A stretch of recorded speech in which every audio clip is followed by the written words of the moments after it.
Queridas, queridos, querides, sejam todos bem-vindos. Correção da nossa terceira lista de exercícios, lista sobre a nossa aula de colonialismo, imperialismo e globalização. Já peguei o meu chazinho aqui, espero que você também esteja bem acomodado e vamos aí tirar as dúvidas que ficaram desse exercício. Simbora! Questão número 1, questão da UERJ de 2014. Temos uma imagem e um texto, né? O que você observou nessa imagem, né? Tá bem claro que tem né, um grupo de pessoas, diferentes cores, e ao passarem pela túnel da globalização, elas saem todas iguais, né? Que ideia está sendo trazida aí na diversidade, depois saem todas iguais. O texto diz: as mesmas forças produtivas engajadas no desenvolvimento extensivo e intensivo do capitalismo produzem tanto a integração como a fragmentação. As muitas variações das formas sociais de vida e de trabalho, compreendendo grupos e classes, etnias e minorias, nações e nacionalidades, religiões e línguas, são frequentemente recriadas. Ottaviani, adaptado de Sociedade Global. Vamos ao comando. A ilustração do texto e o texto expressam diferentes pontos de vista acerca do processo de globalização. Essa diferença se manifesta pela contradição entre. Então, né, tem que ser aspectos opostos primeiro, né, as duas opções, porque a gente está pensando em uma contradição, né, elementos opostos e que tenham a ver com, né, esse texto, né, o que está sendo trazido aqui. Então, polarização. A gente usa muito esse termo para, né, política quando temos duas opiniões muito diversas e extremas disputando uma sociedade onde não é muito fácil encontrar um meio termo, né, para uma saída política. A gente usa isso nesse sentido, ou polarização em termos econômicos, quando a gente tem uma parte muito rica, né, e uma parte pobre, né? E considerando essa interligação entre os dois, mas não tem nada a ver com a questão, né? Então não é essa opção. Letra A. Ainda mais quando diz dispersão econômica.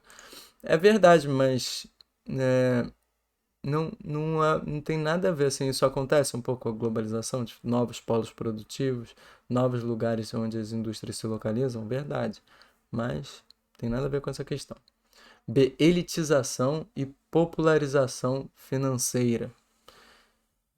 Elitização de fato, há uma concentração de renda no período com a globalização, né, a facilidade de fluxos financeiros no mundo, não só com a globalização, mas com a emergência de uma doutrina econômica, né, que a gente chama de neoliberalismo, mas também não é a crítica que está sendo trazida aqui. Isso é bem importante, né? Não é considerar o contexto, o que você sabe sobre ele e marcar como correto. Tem que ter a ver com a questão, né? Popularização financeira, isso aconteceu um pouco de verdade na globalização, neoliberalismo, né, os bancos, o microcrédito, por exemplo, mas também não tem nada a ver com o texto.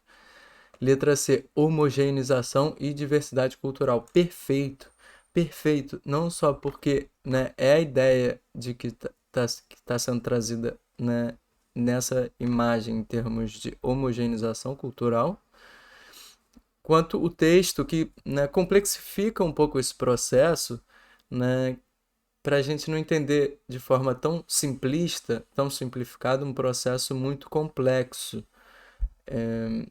A charge ela é muito boa, ela é provocativa, né? Se você pensar na sua vida, de alguma forma, o, né, a gente comparando vidas em diferentes lugares, seja no Rio de Janeiro, né, no subúrbio do Rio de Janeiro, nos, ou no subúrbio né, de Joanesburgo, na África do Sul, pegamos uma parte pobre num país rico, às vezes há uma proximidade muito grande, não só em termos de condições de vida econômico, mas, né, em termos de identidade, de questões culturais. A cultura pop mundial, por exemplo, é um exemplo, né? Mas não é. assim tão simples. A forma como essa cultura global é apropriada nos diferentes lugares é múltipla. Ela está em diálogo, em troca, em intercâmbio com a cultura local. Acho um bom exemplo a gente pensar no Chico Sainz aqui, né? O movimento Mangue Beat, misturando dub, rock com maracatu, com coco, né? Isso aí é assim, o, o rock e o dub não levaram a mesma influência, né, no Chile, né, em Moçambique, mas por mais que também tenha chegado lá, né? Então é legal essa questão para a gente pensar assim, tá, essa crítica é pertinente, mas a gente precisa entender de uma forma um pouco mais complexa, sem desconsiderá-la, porque de fato a globalização leva de alguma forma uma pressão por uma certa unificação das identidades no mundo, mas observando o contexto local, nacional, a gente vê que essa apropriação é mu- muito diversa, né? E a letra D, especialização e flexibilidade profissional, só para, né, explicar aqui porque está errada. Isso aqui é um aspecto do Fordismo, especialização no trabalho, flexibilidade profissional do Toyotismo. É, além de ser uma questão mais, aspectos mais ligados à Revolução Industrial e não à globalização, né, não tem nada a ver com a imagem aqui. Então, com esses dois textos, né? Então, também completamente errado. 2. O ERG de 2013. Os fatores locacionais da indústria passaram por grandes modificações desde o século XVIII, alterando as decisões estratégicas das empresas acerca da escolha do local mais rentável para o seu empreendimento. Descrição perfeita de fatores locacionais, né? A razão onde você vai localizar mudou do século XVIII para o século XXI. Porque o transporte se desenvolveu, a comunicação se desenvolveu. Não é mais necessário estar tão perto da fonte de matéria-prima. Em comparação às indústrias inglesas no século XVIII, movidas a carvão, que precisavam estar muito próximos dessa fonte de matéria-prima, porque era difícil transportar esse, né, carvão mineral para ser utilizado como fonte de energia. Ou também próximo, né, à matéria-prima que vai ser trabalhada, né, transformada, e também próxima aos mercados consumidores. Isso muda. O esquema abaixo apresenta alguns modelos de localização da siderurgia, considerando os fatores locacionais mais importantes para esse tipo de indústria: minério de ferro, carvão mineral, mercado e sucata, né? Esquema A, todos estão localizados, olhamos a legenda, né? Bom sempre, né, ter uma boa interpretação da imagem, né? Minério, mercado e carvão, todos localizados no mesmo lugar. No esquema B, o minério já está sendo transportado até essa usina que está localizada próxima à fonte de carvão mineral, mas o minério já está sendo levado até ela. No esquema C, a usina só se mantém próxima ao mercado e tanto o carvão quanto o minério são transportados até ela. No esquema D, o que traz de mudança é que o minério de ferro é substituído pela sucata, né? Um material reciclado, reutilizado, em vez de ser extraído a matéria-prima diretamente da natureza, né? Nos casos dos modelos C e D, as mudanças socioeconômicas que justificam as escolhas de novos locais para a instalação de usinas siderúrgicas nas últimas décadas são, respectivamente. Vamos às opções. E aqui já tem uma atenção, ó. São respectivamente o modelo C e D, ou seja, a letra, né, a primeira parte da questão você dirá a respeito da C e a segunda parte a respeito da D. Então, letra A, dispersão dos mercados consumidores e revalorização das economias de aglomeração, né? De alguma forma, sim, o mercado consumidor está mais disperso no mundo, né? Então, não cortaria essa opção por conta da letra A. Pensando como, né, quem é o mercado consumidor, e aí que está outro ponto. Quem é o mercado consumidor da indústria siderúrgica? São outras indústrias, né? A gente não compra o aço, o ferro vindo diretamente da indústria siderúrgica, no máximo para a construção civil, e ela também vai ser transformada, né, em outra indústria para atender às necessidades da construção civil. Então, outras indústrias, considerando que as indústrias estão mais dispersas pelo mundo com a globalização, essa é uma opção que pode estar correta. Porém, a gente, nessa segunda, está completamente equivocada. Revalorização das economias de aglomeração, não, na verdade, a gente está tendo essa dispersão, não aglomeração, né? Então, uma economia onde aqui estaria mais próximo, né, da lógica de uma economia por aglomeração. Não é o caso da C nem da D. Então, errado. B. Eliminação dos encargos com mão de obra. Isso não diz respeito a esse esquema. Isso é um primeiro ponto. E segundo, ainda existe encargo com mão de obra. Tanto é que as indústrias, né, com o menor custo dos transportes, com a melhor comunicação, têm buscado os lugares onde a mão de obra é mais barata. Então, na verdade, não tem essa eliminação aqui, né? E opção legada à letra D, generalização das redes de telecomunicação. Isso é possível na D, sim, a gente considerar que, né, a indústria tá mudando, né, tá facilitando o transporte, não precisa estar tudo aglomerado no mesmo lugar. Mas também vamos ao aspecto principal, que o que muda de C para D, né, é o desuso do minério de ferro e o uso da sucata. Então não é esse o ponto da D. Aqui fica outra dica. C. Diminuição dos preços das matérias-primas. Não esse é o aspecto. Aqui o aspecto não está ligado ao preço da matéria-prima, está ligado ao custo do transporte e a facilidade, a velocidade do transporte que permite que a extração da matéria-prima seja em um lugar para ela ser transformada em outro. Isso que muda, né, na sua opção C. Substituição de fontes de energias tradicionais. Aqui não está falando da fonte de energia em D. A gente está falando da matéria-prima que vai ser transformada. Ela foi substituída a matéria-prima, não a fonte de energia, que não está falando disso. Na verdade, está falando que a fonte de energia, que é o carvão mineral, continua sendo utilizado. Então está errado. Opção correta, letra D, redução do custo dos transportes, perfeito. Então, né, a usina siderúrgica aqui no esquema B estava localizado próximo a essa mina de carvão e não precisa mais estar, né, localizado próximo a essa mina de carvão mineral. Perfeito. E outra opção, ampliação das práticas de sustentabilidade ambiental. Perfeito. O reuso, né, de minérios de ferro que já foram utilizados para outros bens, máquinas que ficaram obsoletas, diferentes formas, né, de conseguir transformar essa sucata, né, em minério de ferro novamente. Então, opção certa, letra D. O ERG 2013.2. Eu já começo, né? Eu não fiz isso na outra, mas aconselho muito a gente já começar pelo comando, né? Então, a crítica feita nos quadrinhos se relaciona com uma contradição do capitalismo globalizado, ao qual se caracteriza simultaneamente por. Então, quando a gente vai no quadrinho, já vamos pensar que talvez tenha uma contradição ali, né? Elementos são opostos. Que não, a ideia da contradição aqui, né, tem muita coisa, mas não faz sentido, né? Por que que é assim, né? Mas, de fato, às vezes faz parte da própria lógica do sistema essas contradições, por mais que não pareçam muito lógico. Ó o quadrinho. Meu celular de última geração acaba de chegar. Estou vendo uma mancha de sangue na caixa. Está escrito socorro em chinês.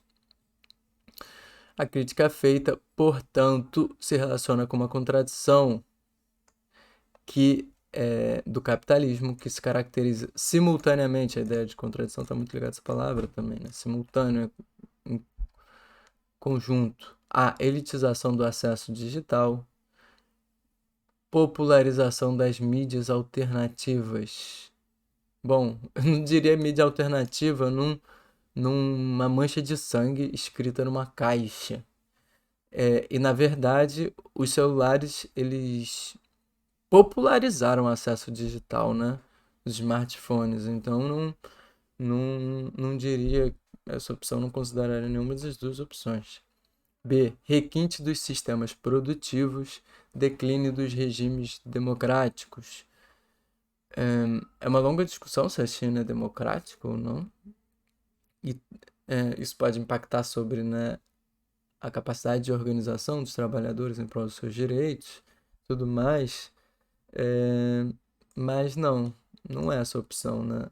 Requinte dos sistemas produtivos aqui está trazendo uma outra ideia. É que esse sistema produtivo, apesar de ser extremamente robotizado, marcado com tecnologias de ponta, ele ainda, né, tem um trabalho escravo. É o análogo à escravidão, melhor dizendo, né? Então também está errado. C. Manipulação dos padrões técnicos, simplificação dos métodos de gestão, manipulação dos padrões técnicos. O que isso quer dizer? Né, isso aqui então quer dizer assim, os padrões técnicos vão mudando. Tem o Fordismo, depois tem o Toyotismo, mas não é esse o ponto. E simplificação dos métodos de gestão. Não diria que eles estão mais simplificados hoje em dia. E isso não são contradições, né? Isso aqui é o primeiro caso. Ele é muito vago, não dá pra gente dizer muito certo ou errado. E simplificação do método de gestão, acho que não está, né, não aconteceu isso na minha interpretação. Né? A gente pode ter maior agilidade, maior horizontalidade na gestão, mas não quer dizer que ficou mais simples. Né? E ainda mais com o crescimento das indústrias, da cadeia produtiva, né? E além disso, né, não são contradições, não são opostos isso. Letra D. Consumo de produtos sofisticados e exploração da força de trabalho fabril. Perfeito. Né? Nossa indústria robotizou, está extremamente complexa a tecnologia ali dentro, né, desses produtos são muito complexos, avançadíssimas, mas a forma de trabalho, de controle do trabalho, ainda é completamente precário, ultrapassado, mas é da lógica do próprio sistema, né? Quando ele é marcado por esse raciocínio que busca ao máximo o lucro. Então é a letra correta D. Questão número 4.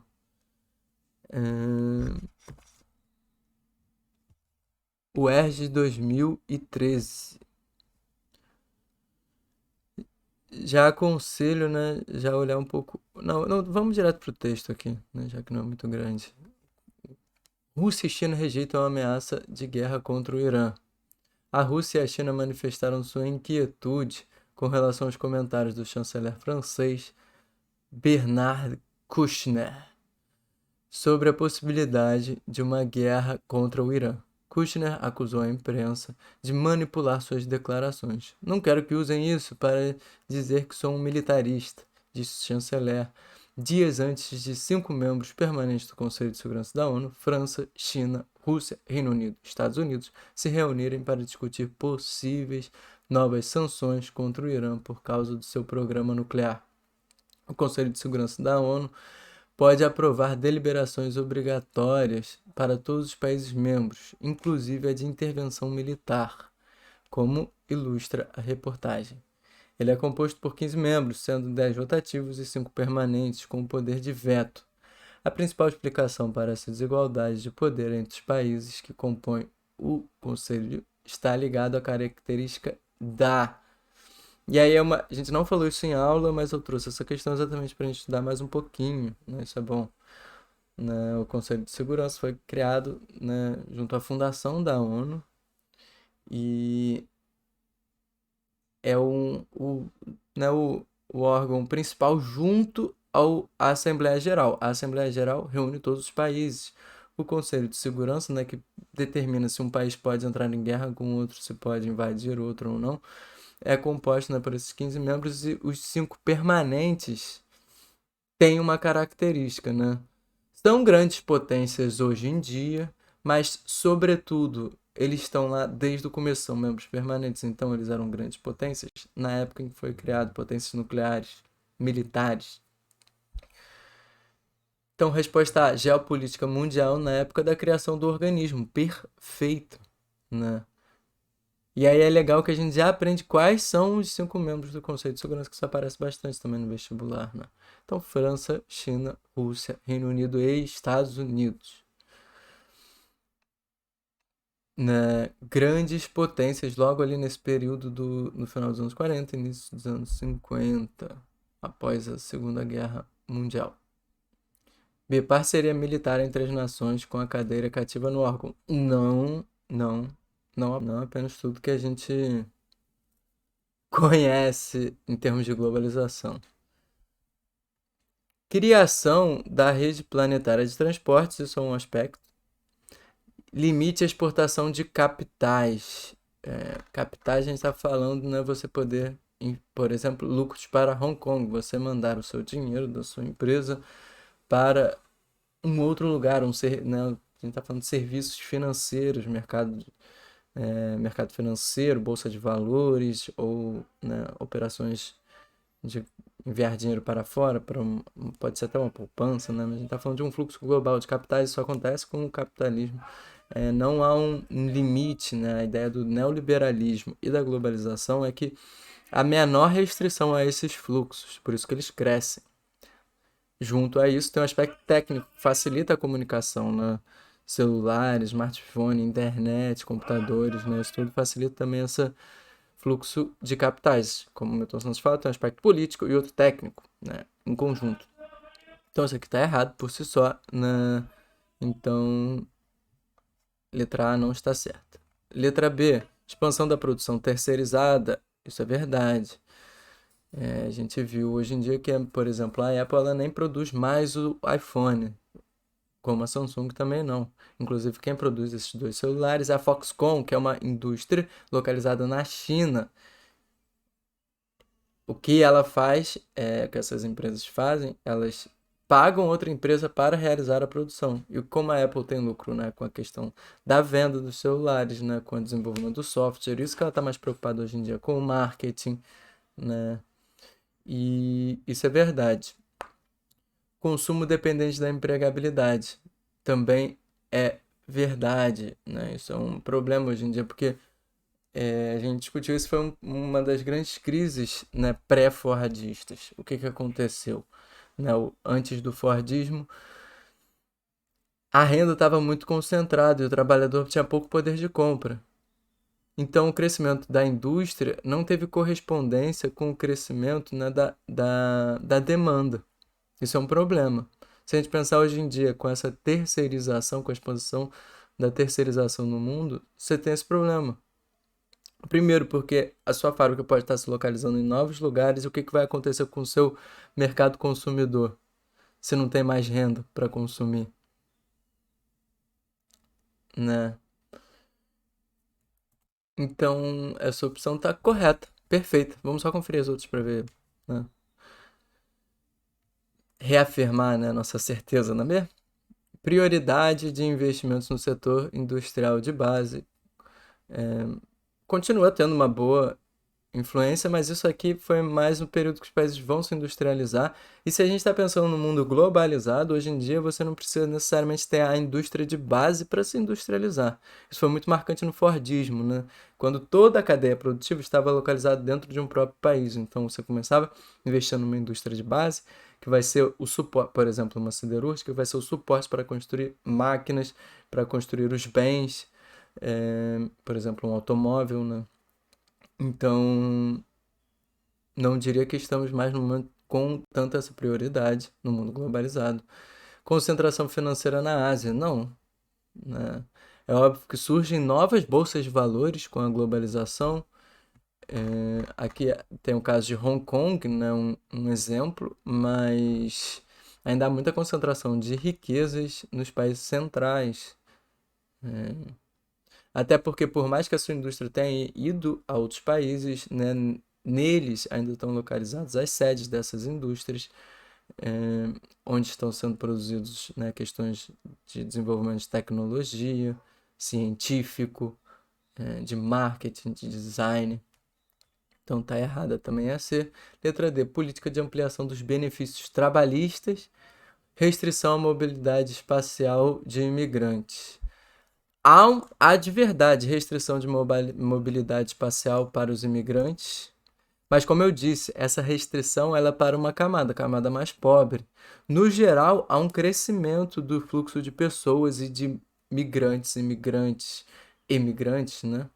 De, ou seja, no fluxo para fazer negócios, ou um fluxo de turismo, há um crescimento com a globalização, mas há um crescimento junto a isso com a restrição à mobilidade de pessoas. Só que a charge não está trazendo essa questão, né? Está mostrando um estadunidense indo morar no Canadá porque perdeu seu emprego. Então, no caso, não vem. Isso que é curioso, porque há restrição, sim, a gente pensa no muro entre o México e os Estados Unidos, por exemplo, mas não é esse o caso dessa questão.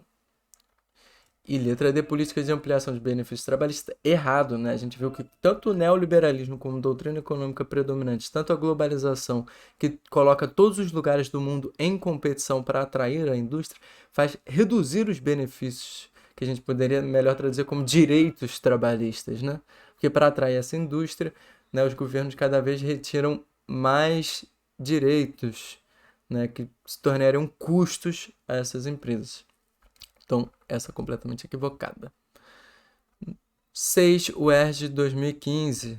Né? É legal fazer essas questões porque a gente vai trazendo mais elementos, né? Novas linguagens que a gente não trabalhou tanto na aula. Então, rotas de avião recriam um mapa do mundo. Cada linha dessa é uma rota de avião, né? E é legal para a gente ver onde estão concentradas essas rotas, né? Isso é um ponto importante. Então, para a gente ver como a globalização ela acontece de maneira desigual entre os países, entre as pessoas, né? Um consultor canadense, Michael Marquieta, desenvolveu um sistema de visualização de rotas de tráfego aéreo ao redor do globo, que recria o mapa mundi, como mostra a imagem. Atualmente, há 58 mil rotas aéreas cruzando os céus nos 5 continentes. Na imagem relevada por Marquieta, não causa surpresa o fato de que os pontos mais tensos aparecem em áreas onde muitas rotas seguem o mesmo trajeto e têm como destino as maiores cidades do mundo. Nessa representação de rotas de transporte aéreo comercial, o mapa ilustra a seguinte mudança na geopolítica internacional contemporânea: aculturação de áreas periféricas. Acho que esse termo aculturação muitas vezes estaria ligado à ideia da homogeneização que a gente viu lá na questão 1, né, de uma cultura global que se impõe e as pessoas têm que só absorvê-la. Não tem nada a ver com essa questão, né? E aí as áreas periféricas, a gente tem que sempre raciocínio geográfico escalar nas escalas. A área periférica pode ser tanto urbana, mas a gente chama de periferia do mundo também os países em desenvolvimento, que tempos atrás eram chamados de subdesenvolvidos, que, né, não estão no centro do poder econômico, político global. Não é o caso aqui do que a gente está observando. B. Metropolização de regiões rurais. Isso acontece, né? Acho que o melhor exemplo a gente vê a China hoje em dia, onde tinham vilas pequenas que se tornaram grandes cidades com milhões de pessoas, mas também não é o que está sendo trazido aqui nessa questão. Isso é um fenômeno que aconteceu, regiões rurais se tornarem grandes metrópoles? Sim, mas não é o assunto. Globalização de países desenvolvidos. Essa eu achei boa, né? O texto está falando, né, como essa rota de tráfego aéreo interliga o mundo, mas como ela está concentrada aqui nos Estados Unidos, na Europa, outro lugar, né, que consideramos um país em desenvolvimento, né, mas que tem taxas de desenvolvimento muito acima, né, dos países pobres, a China, né, outras rotas aqui na Rússia, né, enquanto, né, aqui, ó, aqui é a região do Saara, né, mas se a gente considerar a África como um todo, tem muito menos rotas, a América do Sul tem muito menos rotas, então, perfeito essa colocação, letra C está correta. Letra D, conurbação de aglomerações populacionais. Bom, isso é um conceito específico de geografia urbana, a gente vai ver isso na nossa aula de urbana, mas tem a ver com duas cidades se unem, se tornam, né, não precisa ser a mesma cidade, pode formar uma região metropolitana, mas onde a vida cotidiana está muito próxima, as pessoas moram em uma cidade, trabalham em outra, o transporte é muito rápido entre elas, né? Um dia a dia muito interligado. Tem nada a ver com essa, então a letra certa é a C. Questão 7, UERJ 2016, segundo exame de qualificação. Temos um mapa, que ó, de novo observamos, né, um mais intenso, mais vermelho em algumas regiões e, sobretudo, né, muito forte Estados Unidos, na Europa, aqui na Índia, um pouco na China, um pouco aqui na região São Paulo, aqui também traz um pouquinho mais de cor que é Buenos Aires, no México aqui um pouco também, ó, parte da cidade do México. O que você acha que é esse mapa? Isso é um exercício legal, né? Mas de alguma forma ele já está mostrando uma grande desigualdade no mundo, né? Imagine mandar um sinal para todos os dispositivos conectados à internet ao redor do globo. Foi exatamente o que fez John Matherly, que se auto-intitula um cartógrafo de rede. Com essa técnica que permite sondar rapidamente o panorama de conexões no mundo, o criador pretende fazer isso mais uma vez ao longo do tempo para comparar a evolução do acesso à rede. Quanto mais intensa a cor, explicando então o mapa agora, porque não tem legenda nele, né? Maior o número de dispositivos.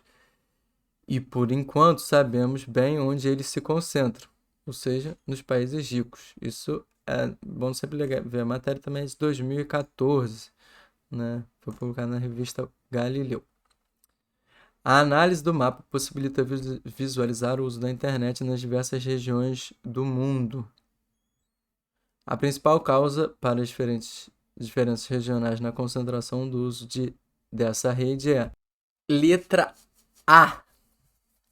Baixa densidade demográfica. Poderia ser uma razão, né? Evidentemente que onde há uma baixa concentração de pessoas, a concentração desses pontinhos, né, de pessoas ligadas à rede vai ser menor também. E tanto é que em alguns lugares, mesmo que não sejam tão desenvolvidos, mas muito populosos, tem certos pontinhos, né, bem marcados. Mas esse não é o aspecto principal. Existem densidades demográficas que não estão tão bem representadas aqui, nem representadas estão nesse mapa. Não é a questão de ter muita gente numa mesma área. A gente vai ver mais especificamente esse conceito na aula de população, densidade demográfica. Mas não é o ponto, né? Quantidade de pessoas por área quadrada. Se tem muitas pessoas por quilômetro quadrado, é uma alta densidade. Poucas, uma baixa densidade demográfica. Não é essa opção, então, que está a razão, né, dessa desigualdade no mundo. B. Redução do crescimento econômico. Primeiro, existem países em desenvolvimento que têm um crescimento econômico acima dos países desenvolvidos. Porque crescimento econômico não quer dizer que esse país é desenvolvido, só que o PIB, né, então a riqueza produzida nesse país de um ano para o outro cresceu. Isso é o crescimento econômico, né? Então, não necessariamente tem a ver com os países serem países desenvolvidos. Inclusive, em certos momentos, a taxa de crescimento de países em desenvolvimento é superior à de países desenvolvidos. Descontinuidade das transmissões globais. Não me parece haver uma descontinuidade se a gente está falando do mundo em rede. Só que é um mundo em rede para poucos, ou para alguns, né? Então não é o aspecto. Letra D, desigualdade de desenvolvimento tecnológico. Perfeito, né? Se o texto explica bem isso, né? E depois a gente vê que há uma concentração, isso que ele quer de raciocínio de vocês, né? Então a gente tem que observar. E o texto já também, a questão traz, o texto traz um pouco essa ideia, né, de que está concentrado já, mas a gente consegue observar isso na imagem a priori, independente de a gente observar o que é o fenômeno, a gente vê que ele é concentrado. E tem a ver com acesso à tecnologia, que é o nosso assunto aqui. Então, perfeito, letra D correta.